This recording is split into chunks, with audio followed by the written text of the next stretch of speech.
আসসালামু আলাইকুম বন্ধুরা, কেমন আছেন সবাই?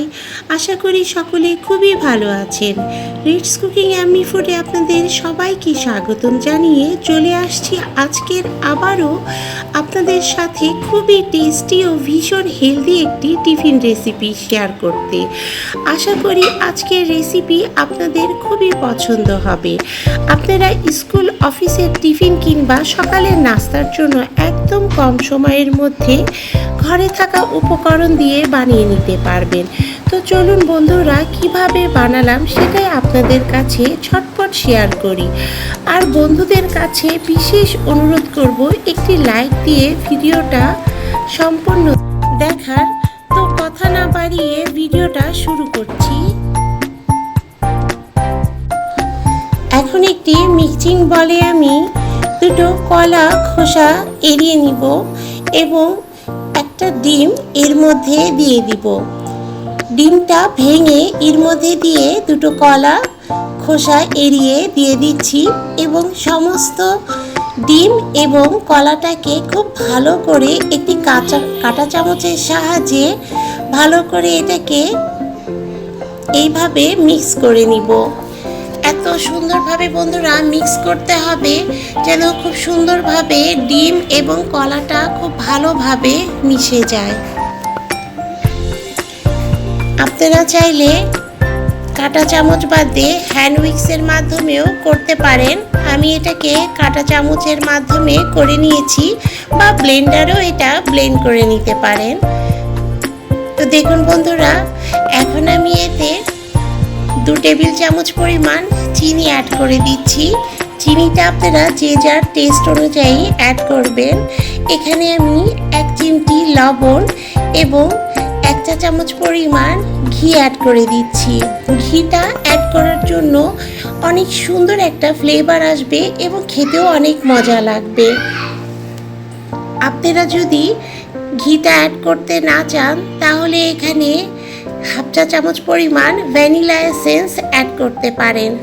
আমি এখানে ঘিটা অ্যাড করে খুব ভালো করে মিশিয়ে নিচ্ছি এবং একটু চিনিটা যাতে গুলে যায় এই জন্য একটু ভালো করে কিন্তু এটাকে মিক্স করে নিতে হবে যতক্ষণ পর্যন্ত চিনিটা ভালোভাবে গুলে না যায়। চিনিটা গুলে গেলে এখানে এবার আমি শুকনো উপকরণগুলো অ্যাড করব। এখানে আমি 1/2 কাপ দুধের মধ্যে প্রায় 1/2 কাপ দিয়ে দিলাম। দুধটা দিয়ে এবার খুব ভালো করে দেখুন বন্ধুরা মিশিয়ে এবার এখানে আমি ময়দা অ্যাড করেছি। এখানে আমি 1 কাপ পরিমাণ ময়দা অ্যাড করেছি। ময়দাটাকে কিন্তু বন্ধুরা আমি একবারে অ্যাড করিনি, এখানে একটু অল্প করে করে মেখে এটাকে অ্যাড করে নিতে হবে। দেখুন বন্ধুরা, ময়দাটা দিয়ে খুব ভালো করে কিন্তু আমি মিশিয়ে নিচ্ছি। যতটুকু পরিমাণ লাগবে একটু একটু করে দিয়ে আমি এভাবে ব্যাটারটাকে তৈরি করে নিয়েছি। দেখুন বন্ধুরা, কত সুন্দরভাবে ব্যাটারটা আমার তৈরি হয়ে গিয়েছে এবং ব্যাটারটা তৈরি হওয়ার পর এটাকে আধা ঘন্টা না হলে 10 মিনিট মতো রেস্টে রেখে দিতে হবে। এখন আমি চুলায় একটি পাত্র বসিয়ে 1 টেবিল চামচ পরিমাণ ময়দা অ্যাড করে দিলাম। ময়দাটাকে দিয়ে একটু ভালো করে ভেজে নিতে হবে, কিন্তু যেন লাল না হয়ে আসে। অনবরত নেড়ে এখানে এবার আমি 1 কাপ পরিমাণ দুধ অ্যাড করে দিব, ফুল ক্রিম। দুধটাকে দিয়ে কিন্তু বন্ধুরা খুব ভালোভাবে নেড়ে চেড়ে নিতে হবে যাতে কোনো দানা না বেঁধে যায়। এই জন্য অনবরত খুব ভালো করে নাড়তে হবে ঘন ঘন।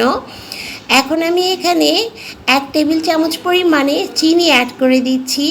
চিনিটাকে দিয়ে এবার খুব ভালো করে নাড়তে হবে এবং এখানে জাস্ট ফ্লেভারের জন্য 4টা এলাচ অ্যাড করে দিলাম।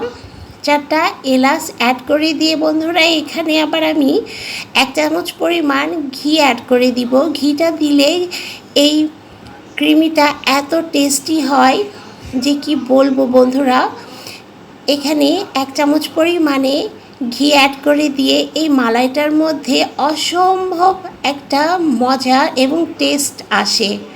তো বন্ধুরা, অবশ্যই এখানে আপনারা ঘিটাকে অ্যাড করে এইভাবে মিশিয়ে নেবেন। আমি কিন্তু চুলার জালটাকে একটু লো হিটে রাখছি এবং এই মালাইটা কিন্তু খুব বেশি ঘন করব না, জাস্ট একটু থকথকে থাকবে।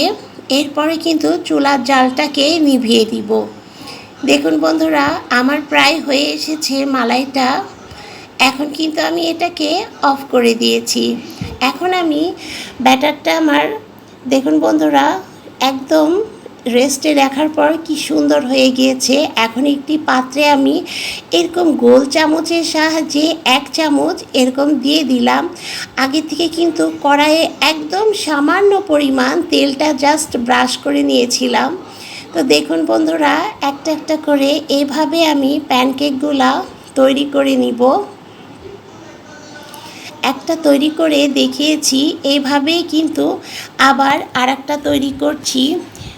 1 চামচ দেওয়ার পরে দেখবেন বন্ধুরা, যখন এরকম ছোট ছোট ছিদ্র তৈরি হবে তখন মনে করবেন যে হ্যাঁ হয়ে আসছে, এবার উল্টিয়ে দিতে হবে। তো বন্ধুরা, এভাবে আমি সবগুলা তৈরি করে নিলাম। এখন আমি একটা দেখিয়ে দিচ্ছি। এই প্যানকেকটাকে উল্টিয়ে এখন এই মালাইটাকে আমি এর ওপরে দিয়ে দিচ্ছি। মালাইটা যত বেশি দিবেন বন্ধুরা, এটা খেতে কিন্তু ততটাই সুস্বাদু এবং টেস্টি হবে। জাস্ট মালাইটা এভাবে দিয়ে এর ওপরে আরেকটি প্যানকেক দিয়ে দিতে হবে। এরকম আরেকটি প্যানকেক দিয়ে জাস্ট হালকাভাবে এটাকে প্রেস করতে হবে। হালকাভাবে প্রেস করলেই হয়ে যাবে। এভাবে আমি প্রত্যেকটা প্যানকেক তৈরি করে নিব। এটাতে কিন্তু একদম তেল নেই, প্রচণ্ড পরিমাণে হেলদি এবং বাচ্চারা কিন্তু খুব পছন্দ করবে এই রেসিপিটা। এবং ঝটপট কিন্তু তৈরি করে নেওয়া যায়। প্রতিদিনকার একঘেয়েমি টিফিন কিংবা সকালের নাস্তার পরিবর্তে এই রেসিপিটা কিন্তু খুব দুর্দান্ত লাগবে সবার। তো রেসিপিটা ভালো লাগলে অবশ্যই লাইক করবেন, কমেন্টস করবেন এবং বেশি বেশি করে শেয়ার করে দিবেন। তো আজকের মতো এই পর্যায়ে আল্লাহ হাফেজ।